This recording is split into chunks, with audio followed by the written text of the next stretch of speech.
بسم الله الرحمن الرحيم الحمد لله رب العالمين وأشهد أن لا إله إلا الله ولي الصالحين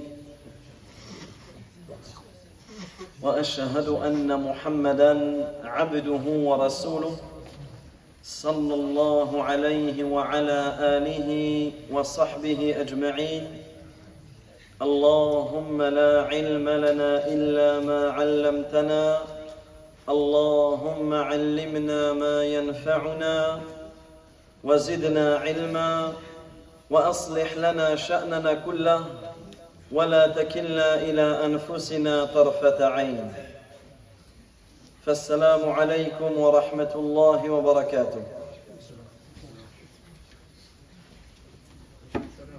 Donc reprenons là où nous nous sommes arrêtés et méditons encore une fois sur cette parole de notre noble prophète Mohammed sallallahu alayhi wa sallam. Sab'atun yudhilluhum Allahu fi dhillih yawma la dhilla illa dhilluh.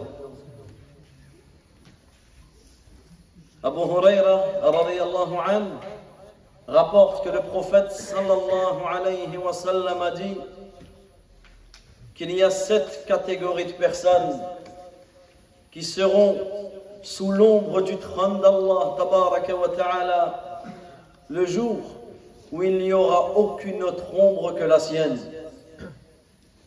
Et parmi les 7 catégories de personnes que le prophète sallallahu alayhi wa sallam a citées, وَرَجُلٌ قَلْبُهُ مُعَلَّقٌ بِالْمَسَاجِدِ, et un homme où son cœur est accroché à la mosquée.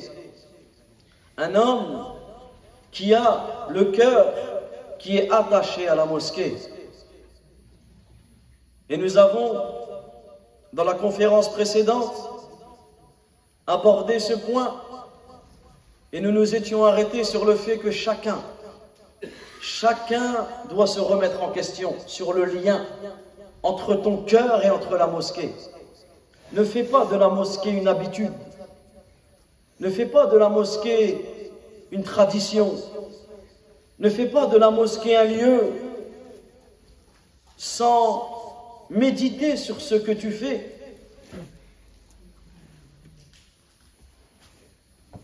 Et chacun a un lien différent avec la mosquée. Et chacun a un lien différent même avec la plus importante des mosquées, qui est le Masjid al-Haram. Combien de personnes qui ont les moyens de visiter la mosquée de la Mecque, mais qui n'y songent même pas. C'est même pas quelque chose qui rentre dans leur esprit. Et combien d'autres personnes ont leur cœur accroché à cette mosquée. La mosquée, comme le prophète alayhi salatu wa salam, il dit la tushaddu ar-rihal illa ila thalathati masajid. Ne sanglez pas vos montures, c'est-à-dire n'entreprenez pas un voyage d'adoration sauf pour 3 mosquées. Al-Masjid al-Haram, la mosquée sacrée à la Mecque, la mosquée du prophète sallallahu alayhi wa sallam à Médine, ou al-Masjid al-Aqsa, et la mosquée de Bayt al-Maqdis à Jérusalem. Certaines personnes, leur cœur est accroché à ces mosquées, mais d'autres n'y songent même pas. Et là on voit le lien que chacun a avec la maison d'Allah tabaraka wa ta'ala.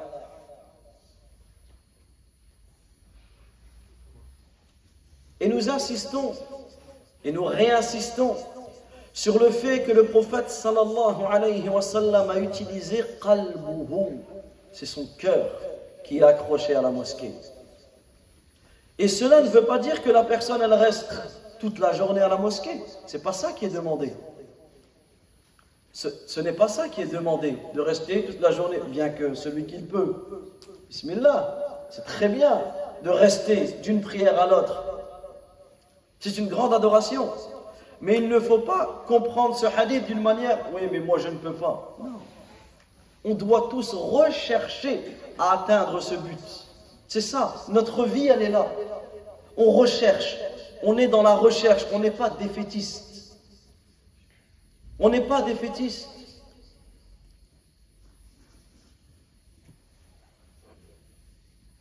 Donc malgré le fait que, bien sûr, nous devons sortir de la mosquée pour s'occuper de notre travail, pour s'occuper de notre famille, pour s'occuper de notre repos, pour s'occuper même de nos divertissements.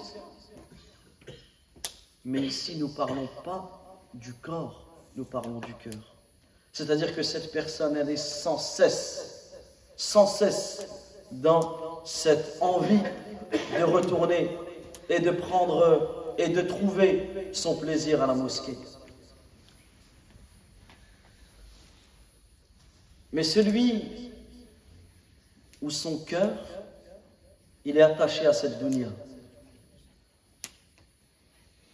Celui où son cœur, il est attaché à son travail.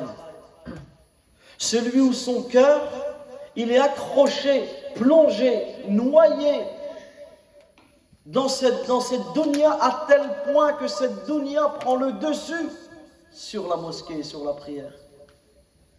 Eh bien cette personne, nous n'allons même pas évoquer ceux qui ne fréquentent pas la mosquée, ni avec le cœur, ni avec le corps.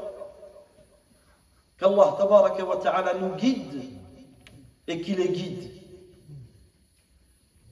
Mais celui dont son cœur il est accroché à cette dunya et qui va venir à la mosquée pour prier, tu vas le voir, il est comparable à qui?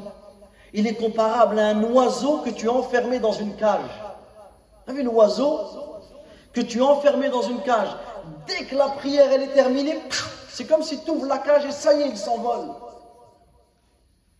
Ne soyons pas de ceux qui entrent le dernier à la mosquée et qui sortent le premier. Et subhanallah. Et ça, incha'Allah, on va l'évoquer, la préparation. Cette préparation à la mosquée. Et ça, c'est une chose, on peut tous le voir. On peut tous le vivre à chaque prière. Quand tu te prépares. Et quand tu as compris la valeur de la mosquée. Et que tu es venu prier, tu n'arrives même pas à te lever pour partir. Même si tu dois partir. Tu n'arrives pas. C'est dur pour toi de te lever et de partir. Mais quand tu n'as pas cette préparation, tu n'arrives pas à rester. Même si tu n'as rien à faire. Et combien nous le voyons, et combien nous le faisons, on part directement, mais on va rester, on a le temps, à discuter, on va rigoler, on va parler, on n'a rien, pas forcément de choses à faire, mais par contre rester à la mosquée, non. Et ça, c'est ça, qalbuhu mu'allaq bil masajid. C'est pour cela que le travail qu'il y a à faire sur notre lien avec la mosquée, c'est un travail au niveau du cœur. C'est un travail au niveau du cœur. Et celui dont son cœur est plongé, accroché dans cette dunya, ben la mosquée, il va s'agacer. Ouais. Il va s'agacer. Oh, il y a un dars encore. Oh, c'est marqué 10 minutes. Ça aussi, c'est quelque chose qu'il faut qu'on en parle aussi. C'est pas parce qu'il est marqué 10 minutes que ça y est, à 9 minutes 59, il faut se lever, il faut regarder. Non. La prière, l'iqama, c'est l'imam. L'imam qui décide quand est-ce qu'il prie. Si l'imam il se qaddam et il est marqué 3 minutes au lieu de 10 minutes, c'est l'imam. À tel point que Uthman ibn Affan radiyallahu anhu, Uthman ibn Affan radiyallahu anhu, il est rentré, c'était à la mosquée du prophète lors de son califat. Il est rentré dans la mosquée et qu'est-ce qu'il a vu? Qu'il n'y avait pas grand monde encore, alors que c'était l'heure du Isha. Vous savez ce qu'il a fait? Il s'est mis au fond, il s'est allongé. Et là, un homme, il rentre. Un homme, il rentre. Il lui dit, Ya Amir al-Mu'minin, l'heure du Isha, il est rentré. Guide-nous la prière, comme ça nous on part. Vous savez ce qu'il lui a dit, Uthman? Il lui a dit, qui es-tu? Avant de lui répondre, qui tu es? Il lui a dit, je suis un tel. Tu te présentes. Il lui a dit, tu connais quoi du Coran? Regarde, là, à qui tu vas répondre? Le sujet religieux, tu ne réponds pas à n'importe qui, n'importe comment. Tu ne rentres pas dans certains sujets avec l'ignorant. Il lui a dit, je connais un tel, j'ai appris ceci, j'ai appris cela. Il lui a dit, d'accord. Il lui a dit, sache que j'ai entendu le prophète sallallahu alayhi wa sallam dire que celui qui prie le Isha en groupe aura la récompense d'avoir prié la moitié de la nuit. Et celui qui prie le Fajr en groupe aura la récompense d'avoir la moitié. Donc il lui a fait comprendre quoi? Il lui a dit, si je retarde la prière, c'est pour que les gens viennent. Parce que c'est ça l'imam. L'imam, il ne veut pas simplement, il fait la prière et ça y est. Non, l'imam aussi a un rôle. L'imam aussi doit s'éduquer. L'imam aussi doit avoir un comportement qui est spécifique à l'imam. Et l'imam, notamment parmi le comportement de l'imam lorsqu'il va guider la prière, c'est qu'il doit connaître la situation des gens. Tu dois connaître la situation des gens. Je vous donne un exemple. Des fois, le Asar ou le Maghrib, il va tomber en plein dans l'heure où les parents vont chercher leurs enfants à l'école. Ça, c'est quelque chose que l'imam, dans la ville où il est, il doit prendre conscience. Que là, tu vas tomber sur un moment où les gens sont furtifs. Dans ce cas-là, tu dois savoir que dans cette situation, soit tu retardes, soit tu ne vas pas réciter des choses plus que l'habitude, plus que la sunna ne te le demande. Et ça, l'imam doit regarder, analyser cette situation. L'imam, il doit savoir, un exemple, l'imam est incliné, il entend quelqu'un rentrer, il ne va pas se relever. Il sait qu'il va peut-être perdre la dernière rakat, etc., etc. Ça, c'est un autre sujet. Mais l'imam et le rôle de l'imam dans la mosquée, ça, c'est quelque chose d'important. Le rôle que lui doit avoir envers les gens et le rôle que les gens doivent avoir envers l'imam. Le respect que l'imam doit avoir envers les gens et le respect des gens que l'imam doit avoir. Tout ça, c'est des choses à mentionner, à étudier et à expliquer. Et notamment par rapport à ceci, c'est l'imam qui, lorsqu'il juge bon d'accomplir la prière à ce moment-là, on respecte cela.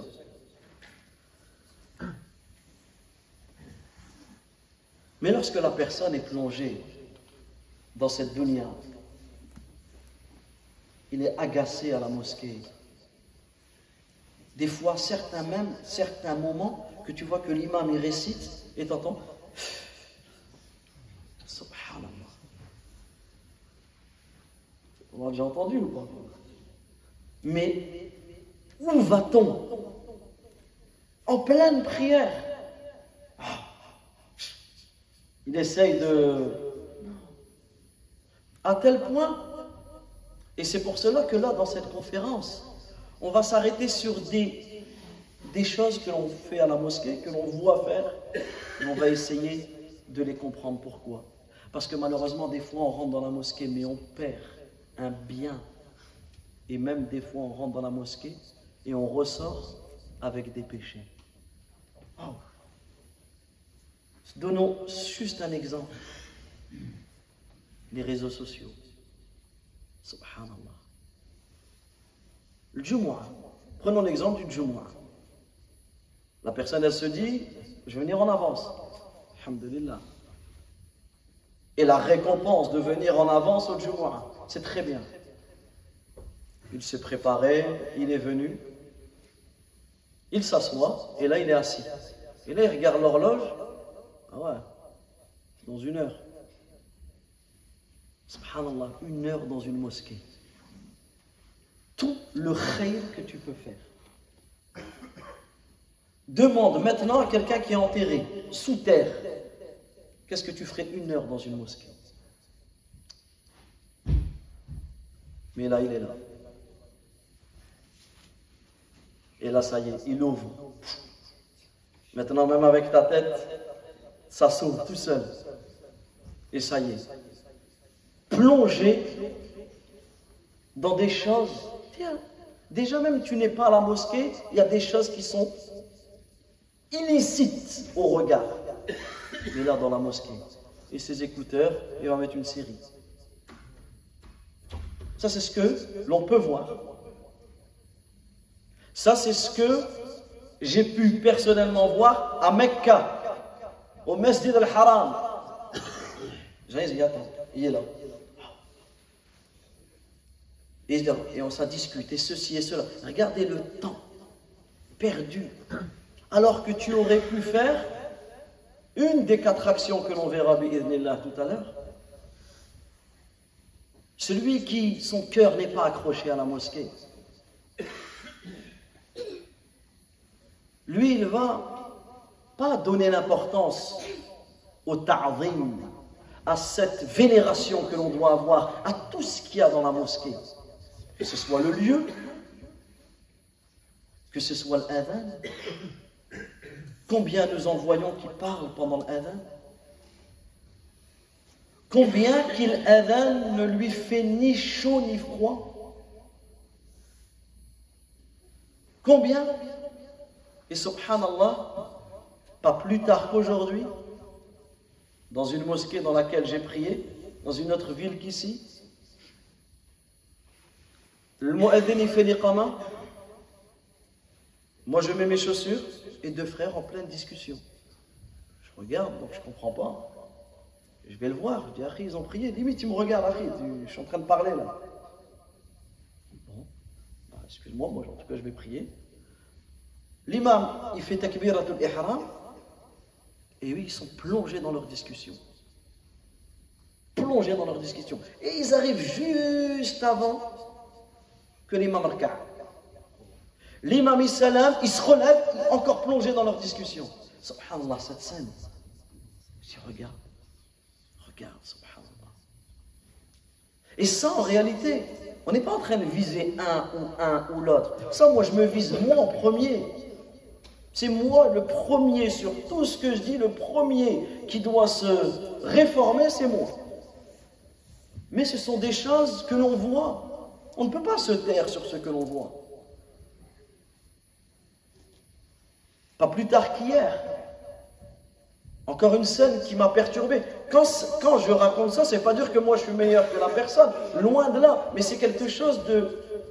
La prière, elle est finie. Le frère, il dit, écoutez là, écoutez. Subhanallah, subhanallah, subhanallah. Et avec... Je sais même pas comment il a regardé. Même moi, j'arrive pas à le faire. Avec une main, il se bat. Et avec l'autre main, il envoie des messages. Il est plongé dans le téléphone.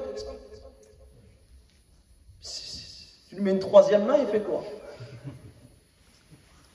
Et ça, en réalité, tout ça, toute cette éducation, c'est une éducation du cœur avant l'éducation du corps. Et cette éducation, elle passe par ce que l'on a introduit depuis le début sur l'importance du lieu, l'importance de la relation que nous devons avoir avec la mosquée.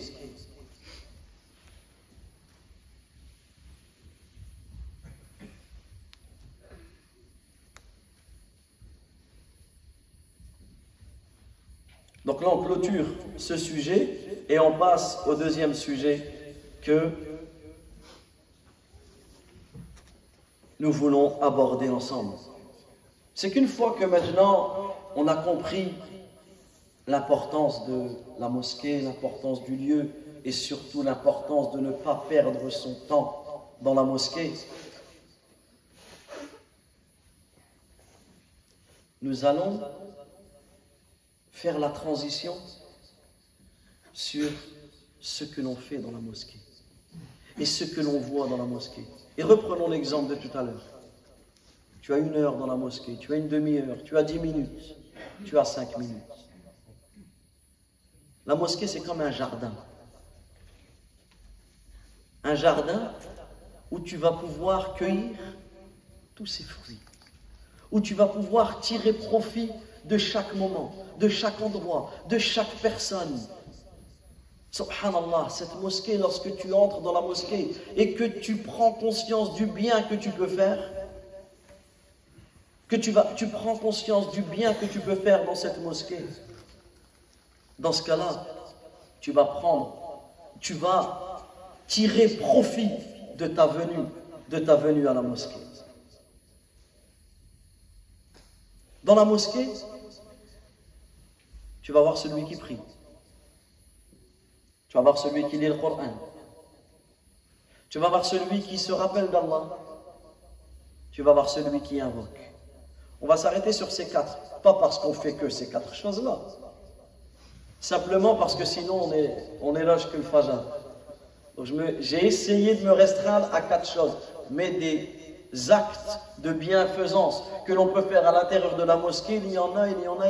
Mais arrêtons-nous sur ces quatre adorations essentielles. Tu viens à la mosquée et tu vois tes frères prier. Tu viens à la mosquée et cette occasion se présente à toi de prier. Et certains parmi les pieux prédécesseurs, lorsqu'ils marchaient dans la rue pour une ou une autre affaire et qu'ils voyaient une mosquée, vous savez ce qu'ils disaient? Attends, viens, on va saisir l'occasion de prier. La prière. La prière. Et comme on a dit tout à l'heure, il ne faut pas en faire une habitude dans le sens, c'est quelque chose que je fais continuellement, c'est normal, c'est devenu dans ma vie, je prie sans forcément réfléchir et méditer. Non. La prière, c'est une adoration que tu dois comprendre.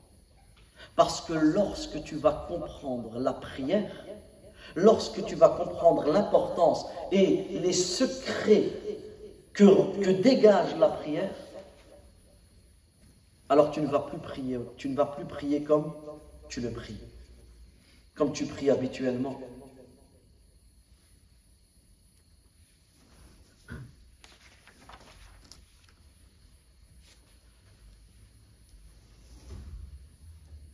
Tout comme on doit rechercher ce plaisir dans la mosquée, on doit également rechercher le plaisir dans notre prière. Ce plaisir, cette douceur. On doit la trouver, on doit la chercher. Parce qu'en réalité, la prière, c'est quoi? La prière, c'est une source de réjouissance pour ceux qui aiment Allah, tabaraka wa ta'ala.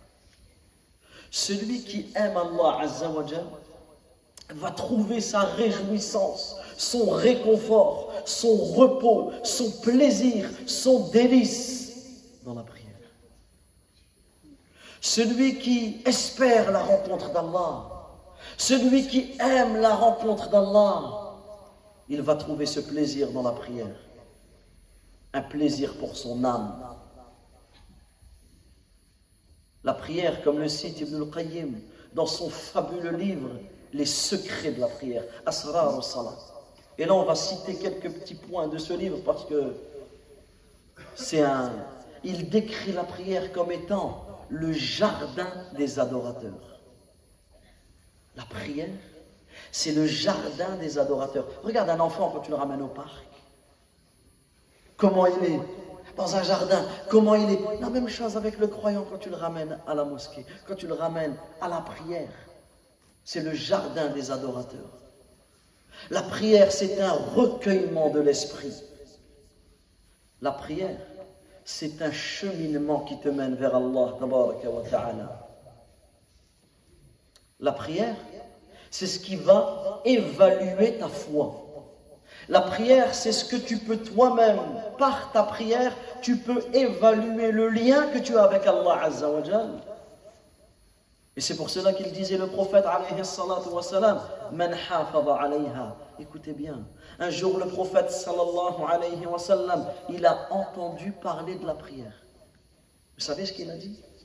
Man hafadha alayha, celui qui la préserve. Kanat lahu nuran, la prière sera pour lui une lumière.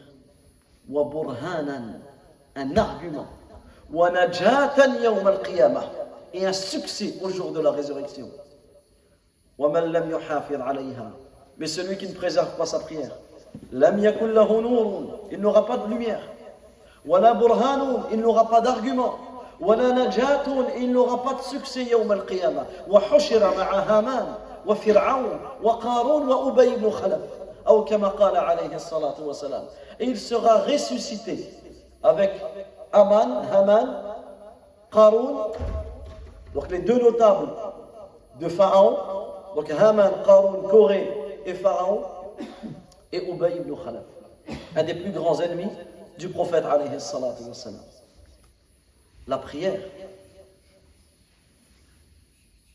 Et méditons sur ce point parce qu'en réalité c'est...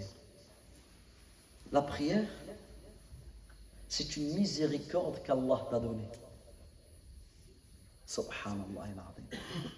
La prière, c'est un don qu'Allah tabaraka wa ta'ala t'a donné. C'est une miséricorde, une rahma qu'Allah azza wa jalla a offert à ses croyants. Médite sur ce bienfait. Tu faisais partie de quelqu'un, pour beaucoup d'entre nous, qui à un moment dans notre vie ne priait pas. Tu ne priais pas. Tu étais égaré. Tu n'accomplissais pas la salat. Mais Allah tabaraka wa ta'ala t'a guidé.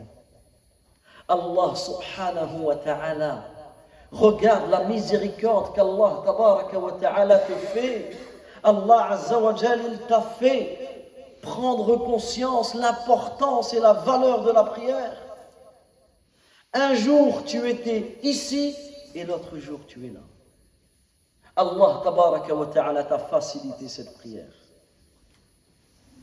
Et subhanallah, cela est une méditation profonde que l'on doit avoir sur nous-mêmes. Des fois tu te dis, regarde d'où nous venons. Mais Allah tabaraka wa ta'ala, Allah azza wa jal t'a fait cette rahma. Allah azza wa jal t'a fait cette miséricorde. Allah tabaraka wa ta'ala, il a guidé ton cœur. Mais en plus, Allah tabaraka wa ta'ala, il t'a facilité la connaissance de cette prière. Allah azza wa jal, il t'a facilité l'apprentissage de cette prière. À tel point que certaines personnes parmi nous qui ne prononçaient pas une lettre en arabe, on ne parle pas d'une phrase, une lettre ne la prononçait pas. Et j'en fais partie de ces gens-là. Une lettre que je ne savais pas prononcer quand j'apprenais l'alphabet. Le qaf, je n'arrivais pas à le dire. Et j'étais avec des personnes, vous savez ce qu'ils me disaient? Ils me disaient, Yassine, toi tu n'arriveras pas à apprendre. Tu n'arriveras pas à apprendre. Laisse nous on apprend et toi fais quelque chose d'autre. C'est ce que j'entendais. Pour te dire que subhanallah, quelqu'un qui ne connaissait pas une lettre, Allah azza wa jalla, il t'a facilité la prononciation. Allah azza wa jalla, il t'a facilité l'apprentissage de la prière.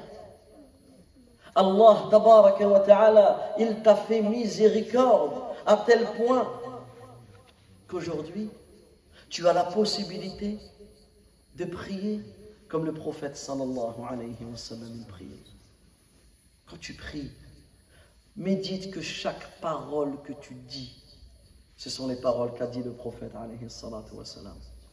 Chaque geste que tu fais, ce sont les gestes qu'a fait le prophète alayhi salatu wa salam. Subhanallah. Quelle miséricorde que celle-ci. Ce que tu récites, ce que tu entends réciter, c'est ce que le prophète alayhi salatu wa salam a récité. Tu te tiens debout devant le Seigneur de l'univers. Tu te tiens debout devant le Créateur des cieux et de la terre. Tu te tiens debout comme le prophète sallallahu alayhi wa sallam s'est tenu debout. Tu te tiens debout comme tu te tiendras debout devant Allah azza wa jalla. La prière, c'est la première chose sur laquelle nous serons interrogés au jour de la résurrection. Et revenons au verset que l'on a cité.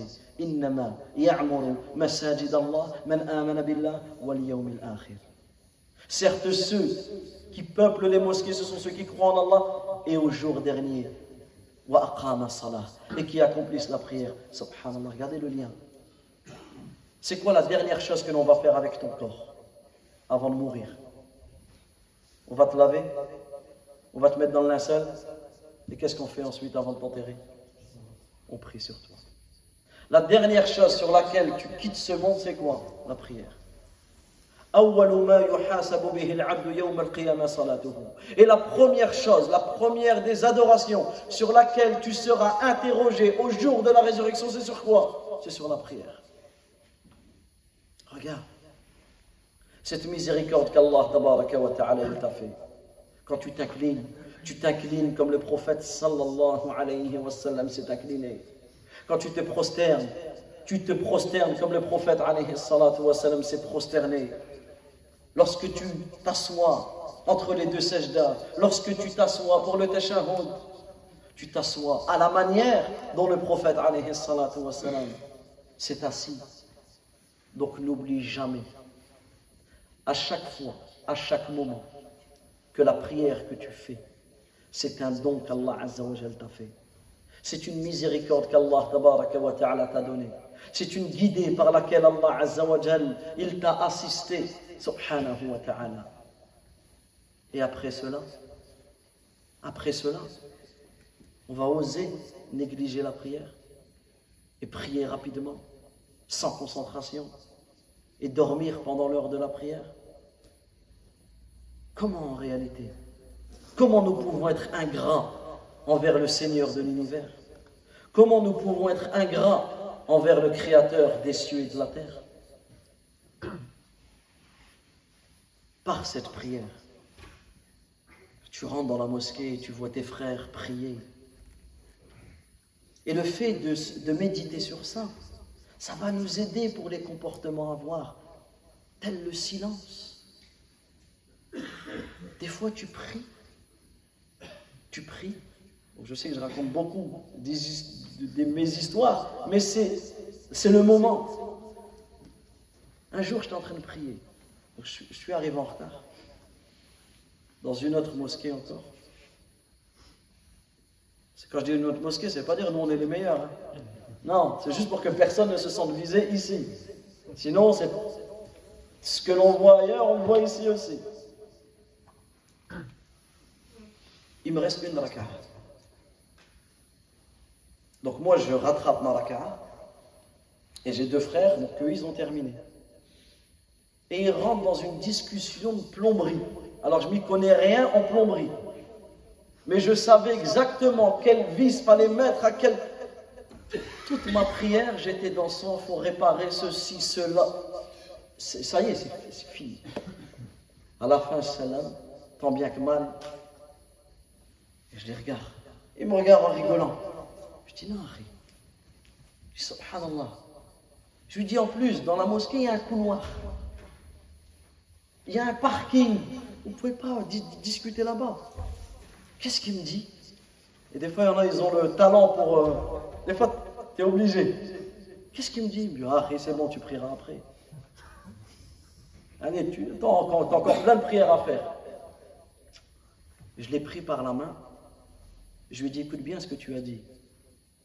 Si je meurs, c'était la prière du Dhuhr. Si je meurs, et c'est ma dernière prière. Oublie jamais ce que tu viens de dire. Qu'est-ce que tu en sais que je vivrai jusqu'au Asr? Et là, j'ai vu que son visage, il s'est figé. Qu'est-ce que tu en sais que je vais vivre jusqu'au Asr? Imagine maintenant que c'est ma dernière prière. C'était la dernière raka'a que je pouvais faire dans ma vie. Mes deux dernières prosternations de ma vie que je les ai passées dans ta vie, c'était...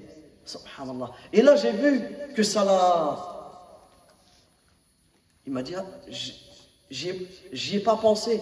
Je dis, barakallahu fik. La mosquée, elle n'est pas faite pour... Si tu veux parler, tu parles, mais il y a d'autres endroits pour parler. Là, les gens prient. Même le Coran, tu ne le récites pas quand quelqu'un y prie pour ne pas le déranger.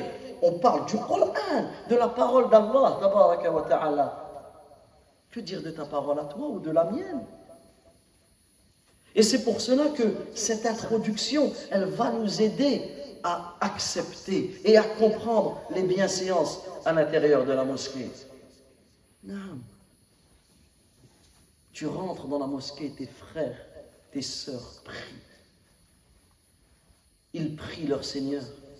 Et lorsque tu pries, tu adores Allah tabaraka wa ta'ala avec ton cœur et tes membres. Et celui qui va réellement apprendre à connaître Allah, tabaraka wa ta'ala, lui, il va tirer profit de sa prière. C'est pour cela que quand tu pries, et c'est ce qui, toutes les bienséances de la mosquée, ça va te ramener là. C'est-à-dire que tout ce que l'on verra, Inch'Allah, qui commence chez toi, qui commence dans ton cœur, parce qu'on le verra, Inch'Allah, la première bienséance que l'on verra, c'est la niya, avant de voir le reste. Tout ça, c'est pour te ramener là, pour que quand tu pries, tu as délaissé tout le reste. Ça y est. Tu t'es orienté totalement vers Allah, tabaraka wa ta'ala. Quand tu pries, tu fuis vers Allah, azza wa jalla. Quand tu vas prier, tu vas te réjouir de cette prière. Tu vas rechercher ce plaisir et cette douceur. Lorsque tu pries, en réalité, ton cœur doit s'émerveiller à l'idée de retrouver en prière ton Créateur. C'est ça. Elle est là la réjouissance. Quand tu pries, tu entres en lien avec Allah, tabaraka wa ta'ala. Tu entres en lien avec Allah, azza wa jal. Tu vas retrouver ce plaisir d'être en lien avec ton Créateur, subhanahu wa ta'ala. C'est pour cela qu'on se doit de s'efforcer à parfaire notre prière. Tu délaisses tout ce qui se passe autour. Tu délaisses tout ce qui se passe autour. À tel point que certains, wallahu alam, je ne connais pas l'authenticité de ce récit qui est rapporté des Arabes d'une personne qu'on appelle Majnounou Layla. Majnounou Layla, comme son nom l'indique. Donc pour celui qui étudie Adab al-Arabi, la littérature islamique, on étudie les poèmes de Majnounou Layla. Majnounou Layla, c'est quelqu'un qui a été épris d'amour pour une femme qui s'appelle Layla. Ni il ne l'a touché, ni il ne l'a embrassé, mais il a été pris d'un amour passionnel pour cette femme. À tel point que cet amour qu'il avait pour cette Layla, elle faisait qu'il ne voyait plus rien autour. Et on rapporte que Majnoun Layla, il passe dans la rue et il passe à côté d'un groupe de personnes qui prient. Donc imagine un groupe de personnes qui prient, lui il passe. Et ensuite il repasse, ils ont fini la prière. Il lui dit, ah, viens ici. Il lui dit, qu'est-ce qu'elle t'a fait cette Layla? Il lui dit, mais pourquoi? Il lui dit, à tel point que tu es passé près de nous, tu nous as vus en prière et tu n'as même pas prié avec nous. Qu'est-ce qu'elle t'a fait? Tu sais ce qu'il leur a dit? D'après ce qu'on raconte, il leur a dit, moi je ne vous ai même pas vu. Il dit, mais seulement si vous aimez Allah comme moi j'aime Layla, vous ne m'aurez même pas vu en prière. Si réellement tu pries comme avec cet amour que tu dois envers Allah, pourquoi tu vas aller voir ce qui se passe dehors? Lui est en train de marcher, hein, quelqu'un qui passe dans la rue, toi tu es en train de prier, comment tu peux le... Regardez là, la leçon qu'il leur a donnée. Regardez cette leçon. Si vous aimez Allah Azza wa Jal comme moi j'aime Layla, vous ne m'aurez même pas remarqué parce que moi je ne vous ai même pas vu. Regarde.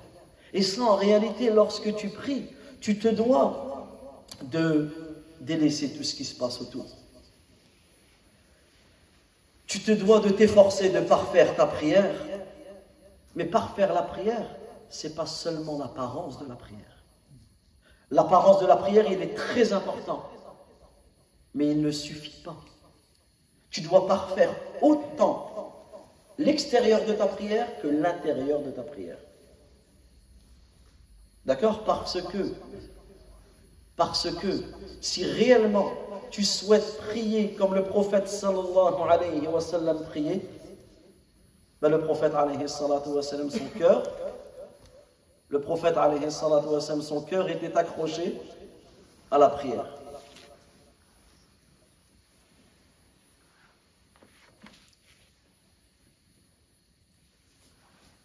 Dans la mosquée, tu vas voir tes frères, tes sœurs lire le Coran. Tu vas voir tes frères et tes sœurs lire le Coran. Et méditons ensemble sur cette parole que rapporte Uqba ibn Amir radiyallahu anhu. Il dit que le prophète sallallahu alayhi wa sallam, méditons sur ce hadith, parce qu'en réalité ce hadith, il peut être la cause que plus jamais de ta vie tu ne rentres dans la mosquée sans avoir lu le Coran. Écoute bien. Le prophète alayhi salatu wa sallam, il a été voir les gens de Soufa. C'est qui les gens de Soufa? Ahlus Soufa. Faddalu, j'ai lu. C'est qui les gens quand on parle des gens de Soufa? Les gens de Soufa, c'était les compagnons qui n'avaient pas de domicile, qui étaient très pauvres, extrêmement pauvres. Alors ils habitaient où? Dans la cour de la mosquée du prophète sallallahu alayhi wa sallam. Au fond de la mosquée, au temps du prophète alayhi sallam, il avait une petite cour où il y avait un endroit pour eux, pour ces gens qui étaient pauvres. Ils n'avaient même pas de domicile, ils ne savaient pas où loger. Alors le prophète alayhi sallam, il va voir ces gens pauvres là. Il ne va pas voir n'importe qui, écoutez bien. Il va voir des personnes qui n'ont même pas de toit parmi les compagnons. Et parmi eux, quel compagnon faisait partie des gens de Soufa? Abu Huraira, radiyallahu anhu. Alors il va voir les gens de Soufa. Vous savez ce qu'il leur dit? Ayyukum yuhibbu an yaghdu kulla yawm ila Budhan aw al-Aqiq. Il dit, lequel d'entre vous?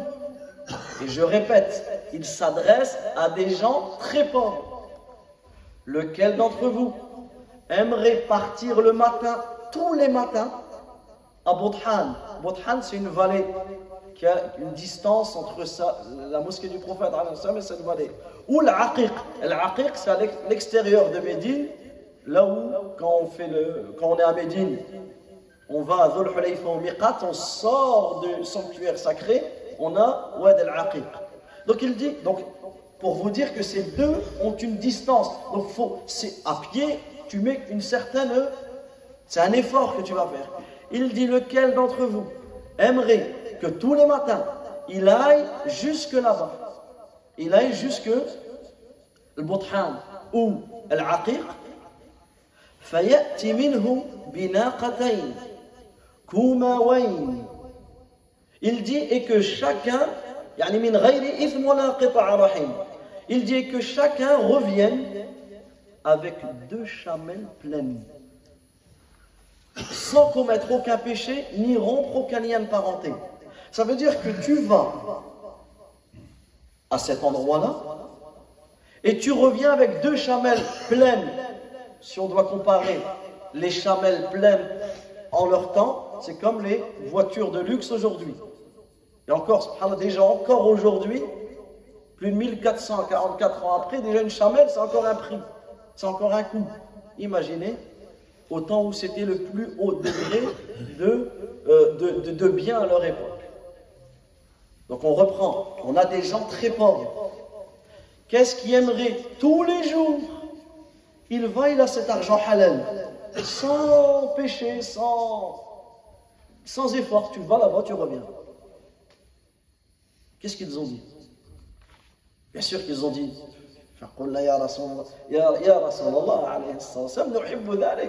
on aimerait tous cela. Écoutez ce qu'il dit le prophète. Et là, les termes dans ce hadith, dans tous les hadiths, et ici c'est important de méditer. Il a cité, donc ils sont à la mosquée du prophète sallallahu alayhi wa sallam. D'accord, ils sont là. Donc là on a la mosquée du prophète alayhi wa sallam. Eux ils sont dans la cour. Budhan al-Aqiq, je donne un exemple comme ceci. Donc vous êtes d'accord que c'est loin. Ils voudraient tous aller loin pour avoir ça. Qu'est-ce qu'il leur a dit? Il leur a dit, si chacun d'entre vous vienne le matin à la mosquée, pas besoin d'aller jusque là-bas. Ou là-bas, juste ici. En face, tu viens à la mosquée.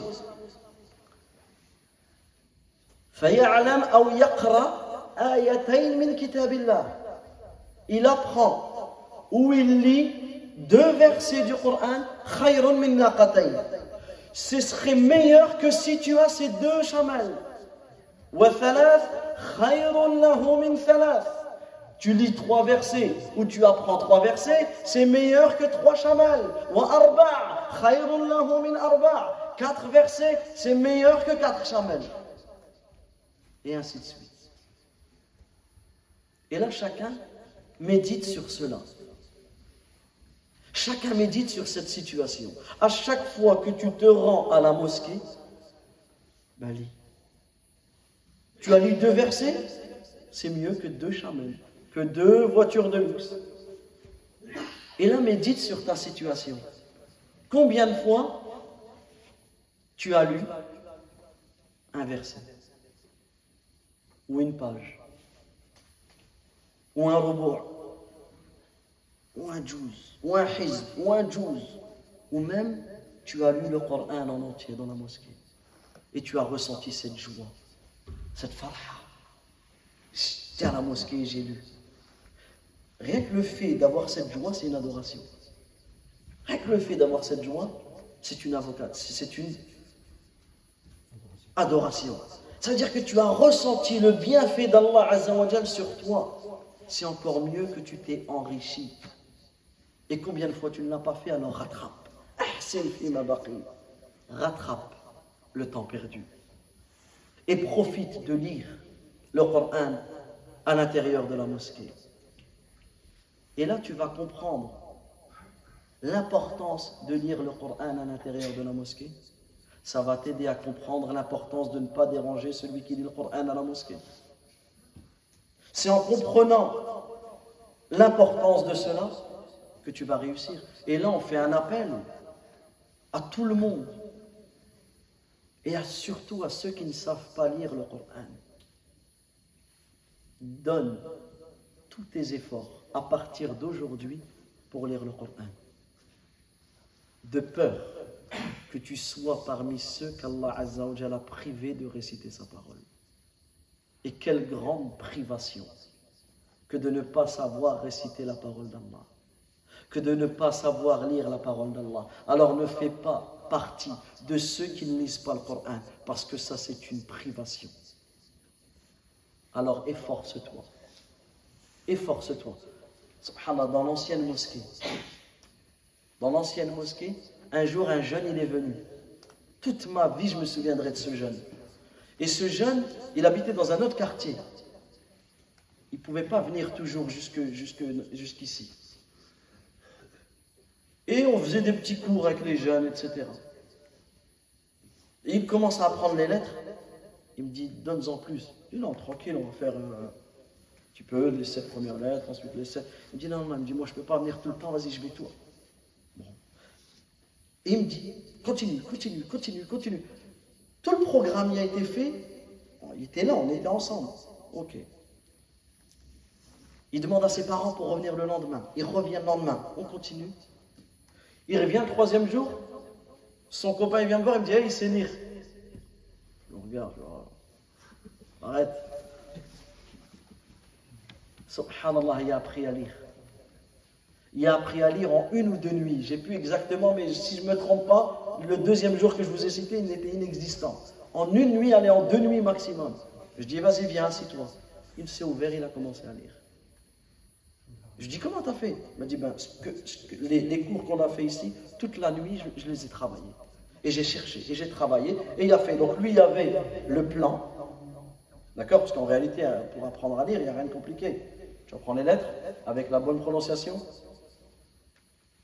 Les voyelles, tu apprends à les prononcer. Telle voyelle, tu prononces. Et ensuite, tu avances. Et tu commences à déchiffrer. Et bien sûr, ça ne veut pas dire quand tout le monde en 2-3 nuits il va devenir Salah al-Boudayr ou il va devenir Minshawi. Non, mais au moins, le plus important c'est quoi? Iqra'u al-Qur'an. Lisez le Coran car il viendra au jour de la résurrection comme intercesseur pour ceux qui l'ont lu. Celui qui lit une lettre du livre d'Allah aura une hasanat. Et la hasanat est multipliée par 10. Et je ne dis pas que alif, lam, mim c'est une lettre, mais alif c'est une lettre, mim c'est une lettre, lam c'est une lettre, mim c'est une lettre. Tu récites Bismillahir Rahmanir Rahim, il y a 19 lettres. 190 hasanat. Va dire au monde entier, que tu dis Bismillahirrahmanirrahim, tu as 190 euros. Ah, vas-y. Toute la terre, elle dit Bismillahirrahmanirrahim. C'est vrai ou pas? Du matin au soir, les gens ne s'arrêtent pas. Mais subhanallah, regarde. Il n'y a aucune comparaison. Mais là, ça revient à ce qu'on a dit tout à l'heure. Al-qalb. Al-qalb. Naktafi bihada. On s'arrête ici, Inch'Allah, et on terminera ces points-là.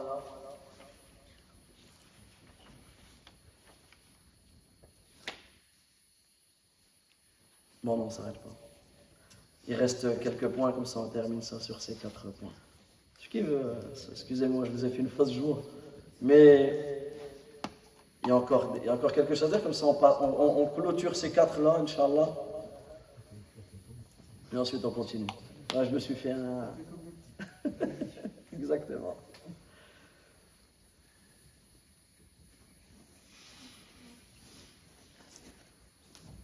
Lorsque tu lis le Coran, tu commences par quoi? A'udhu billahi minash shaytanir rajim. Et ça aussi, ça mérite méditation. Ça mérite réflexion. Le fait de dire A'udhu billahi minash shaytanir rajim, tu te tournes entièrement vers Allah, tabaraka wa ta'ala, pour demander à Allah azza wa jalla le refuge, pour demander à Allah tabaraka wa ta'ala la protection contre le shaytan, le maudit. Eh bien sache qu'à chaque fois que tu prononces cette parole en étant sincère envers Allah azza wa jal, en recherchant réellement le refuge auprès d'Allah tabaraka wa ta'ala contre le shaytan, sache qu'Allah azza wa jal t'éloignera le shaytan de toi. Tu peux en être certain. Et qu'est-ce qui fait que tu tombes dans les péchés, que tu es plongé dans cette dunya? C'est parce que ton âme est soumise aux insufflations de shaytan. Mais lorsqu'Allah azza wa jal t'écarte le shaytan, eh bien ton âme n'est plus soumise à lui. Ton âme n'est plus soumise à ses insufflations. Et là, à ce moment-là, ton âme profitera de la guidée et profitera du bienfait qu'Allah tabaraka wa ta'ala t'a donné. Et lorsque tu récites le Coran, tu t'entretiens avec Allah tabaraka wa ta'ala. C'est une conversation que tu as avec ton Seigneur. Et attention à ne pas provoquer la colère d'Allah tabaraka wa ta'ala lorsque tu es en conversation avec lui. Attention à ne pas provoquer la colère d'Allah quand tu lis le Coran. Comment? En étant distrait, en étant occupé par autre chose. Et toujours Ibn al-Qayyim, dans son fabuleux livre Asrar al-Salah, les secrets de la prière, qu'est-ce qu'il nous dit? Il nous donne l'exemple. Il nous dit, tu es comparable alors à un homme qui aurait été invité par un roi. Imagine qu'un roi, parmi les rois de ce monde, t'invite. Et tu te places devant ce roi. Tu te mets face à lui. Et ce roi commence à prendre la parole. Le roi s'adresse à toi. Mais tu tournes à gauche, tu tournes à droite, tu l'écoutes même pas, tu le dénigres, tu ne cherches même pas à savoir ce qu'il a dit. Dans quel état de colère il va se mettre ce roi? Ben, que dire du roi des rois, subhanahu wa ta'ala. Allah tabaraka wa ta'ala, le créateur des cieux et de la terre, subhanahu wa ta'ala. Lorsque tu récites le Coran, tu récites sa parole. Allah tabaraka wa ta'ala s'adresse aux croyants. Allah tabaraka wa ta'ala s'adresse aux gens. Alors, à nous de chercher à comprendre et à méditer la parole d'Allah tabaraka wa ta'ala. Et réciter le Coran, c'est pas simplement réciter, c'est réciter ou lire, quand même lire le Coran, c'est lire, mais c'est méditer et c'est appliquer. C'est ça la lecture du Coran. À tel point que certains, et c'est comme ça qu'on éduque les jeunes et les enfants. Un jeune, un enfant qui vient, qui te récite ce qu'il a appris du Coran. Et un exemple, il passe sur le verset وَقَضَى رَبُّكَ أَلَّا تَعْبُدُوا إِلَّا إِيَّاهُ وَبِالْوَالِدَيْنِ إِحْسَانًا. Dans le sens du verset, ton Seigneur a décrété de ne rien adorer en dehors de lui et d'être bon envers ses parents. Lui, l'élève, il va venir, il va réciter avec les règles de tajwid, avec l'itqan, il va réciter avec tout cela. Mais lui, ce comportement avec ses parents, ben, tu ne le valides pas. Tu ne connais pas. Reviens. Il dit, ben si. Ben, comment je ne connais pas? Je l'ai appris, j'ai répété 20 fois la page, j'ai répété 30 fois la page, j'ai répété 50 fois la page, et je l'ai refait. Non. Retourne. J'ai parlé avec ton père, et il m'a dit que tu t'es mal comporté avec lui. Ben, tu n'as pas lu le Coran. Tu n'as pas appliqué le Coran. Et c'est comme ça qu'on éduque nos enfants, nos élèves, et qu'on s'éduque nous en premier, sur la compréhension et surtout la mise en pratique du Coran. Le Coran. Quel est le meilleur moyen ou quel est le meilleur moment pour réciter le Coran? Pardon, ça me laisse le temps de prendre une gorgée. Quel est le meilleur moment pour réciter le Coran? Barakallahu fik. As-sabta. Pendant la prière. Le meilleur moment pour réciter le Coran, c'est dans la salat. Toute cette préparation, dans la salat, tu récites. Et quelle est la plus importante des sourates? Surat al-Fatiha. Lorsque tu récites la Fatiha, sache qu'Allah tabaraka wa ta'ala te répond. C'est pour cela qu'il est sunnah de marquer une pause, une petite pause entre chaque verset. Quand tu dis Alhamdulillahi Rabbil Alamin, la louange est à Allah, Seigneur de l'univers. Vous savez ce qu'Allah Azza wa Jal te répond? Hamidani Abdi. Mon serviteur m'a loué. T'imagines qu'Allah il t'appelle mon serviteur. Tu es le serviteur d'Allah. Allah il t'appelle Abdi. T'as gagné. Allah il t'appelle Abdi, mon serviteur. Mais si Allah Azza wa Jal te compte parmi ses serviteurs, Alhamdulillahi Rabbil Alamin. À chaque fois que tu récites dans ta prière, Allah Azza wa Jal il dit à ses anges, Hamidani Abdi, mon serviteur m'a loué. Ar-Rahman Ar-Rahim, Athna alayya Abdi, mon serviteur m'a fait des éloges. Maliki Yawmiddin, Majjadani Abdi, mon serviteur m'a glorifié. Iyaka na'budu wa iyaka nasta'in. Hadha bayni wa bayna abdi wa li abdi ma sa'al. Ça c'est entre moi et mon serviteur on voit ce qu'il demande. Ihdina as-sirat al-mustaqim. Guide-nous vers le droit chemin. Tu vois ce que tu demandes. Sirat alladhina an'amta alayhim. Le chemin de ceux que tu as comblés de tes faveurs. Tu as ce que tu demandes. Ghayr al-maghdubi alayhim. Et non de ceux qui ont couru ta colère. Tu as ce que tu demandes. Voilà dhalin. Et non des égarés. Tu as ce que tu demandes. Voilà le lien que l'on doit avoir avec le Coran. Dans la mosquée, et on termine par ces deux points, et on les résume, Inch'Allah. Dans la mosquée, tu vas voir tes frères qui invoquent. Et nous, on a un problème. C'est que des fois, on est assis et on n'ose pas lever la main. On regarde à gauche, à droite.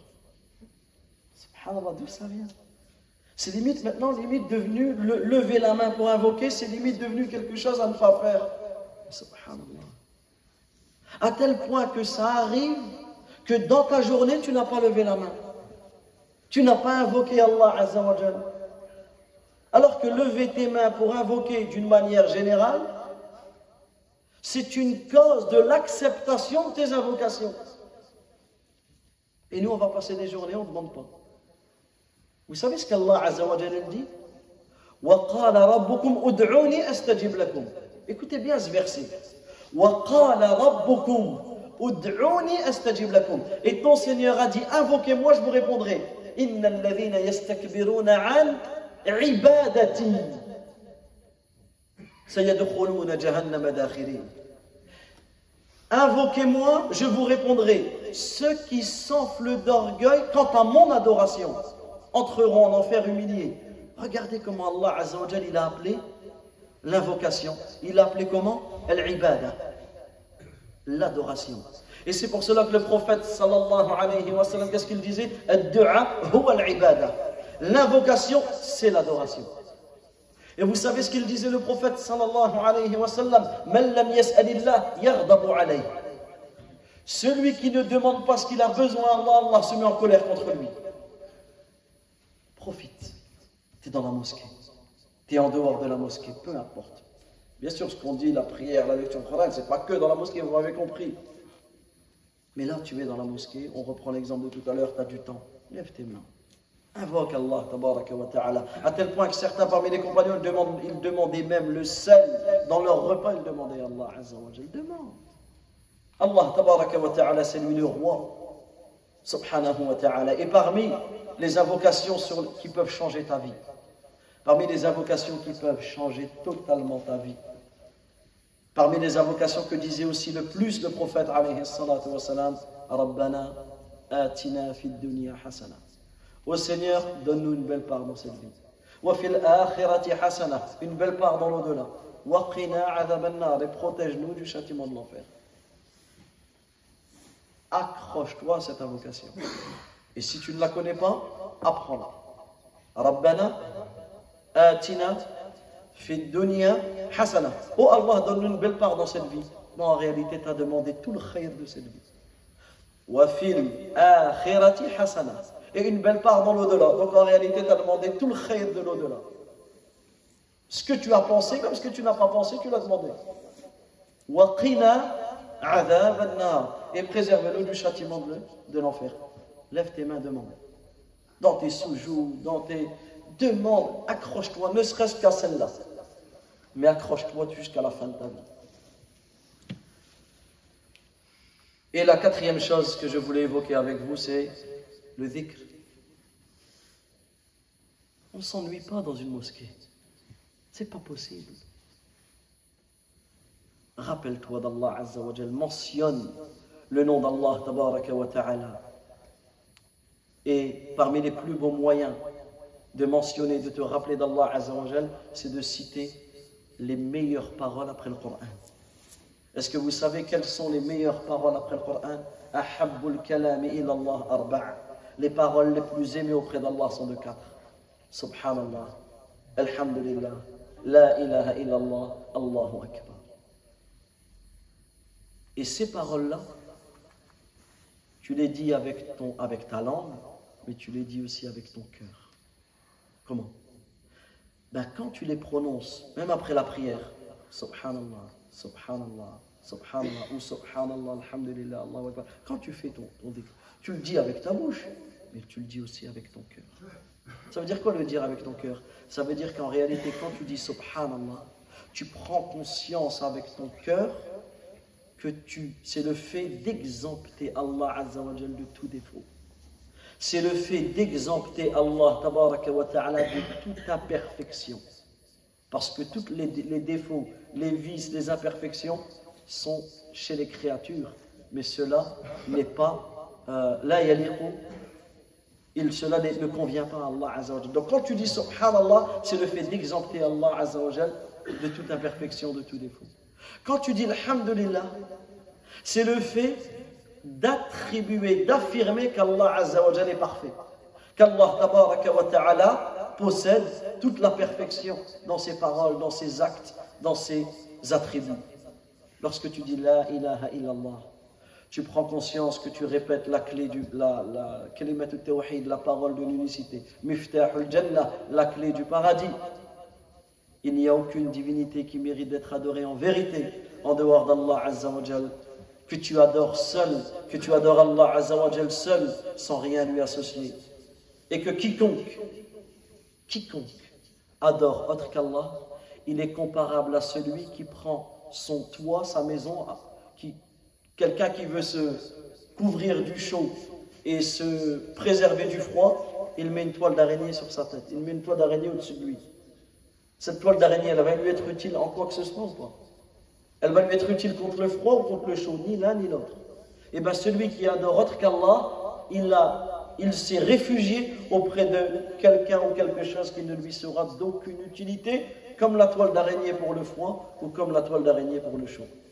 Et lorsque tu dis Allahu Akbar, tu prends conscience qu'Allah Azza wa Jalla est le plus grand, le plus élevé, le plus immense, le plus puissant, le plus capable, le plus savant, le plus sage, subhanahu wa ta'ala. Il n'y a rien qui est plus grand qu'Allah. Wallahu ta'ala a'lam. Wa sallallahu wa sallam ala nabiyyina Muhammad wa ala alihi wa sahbihi ajma'in. Nous continuons, incha'Allah, les cours mercredi entre le Maghrib et l'Isha, incha'Allah. Mercredi, bifadlillahi jalla wa ala rabbana atina fi dunya hasana wa fil akhirati hasana wa qina adhab an-nar. Wa sallallahu wa sallam ala nabiyyina Muhammad wa ala alihi wa sahbihi ajma'in. Subhanakallahumma wa bihamdik ashhadu an la ilaha illa ant astaghfiruka wa atubu ilayk. Wa akhiru da'wana anil hamdulillahi rabbil alamin. Wa sallallahu wa sallam ala nabiyyina Muhammad. Wassalamu alaikum wa rahmatullahi wa barakatuh. Et un petit message pour tous les enfants: soyez sages cette semaine à l'école et toutes les semaines. Retenez ça.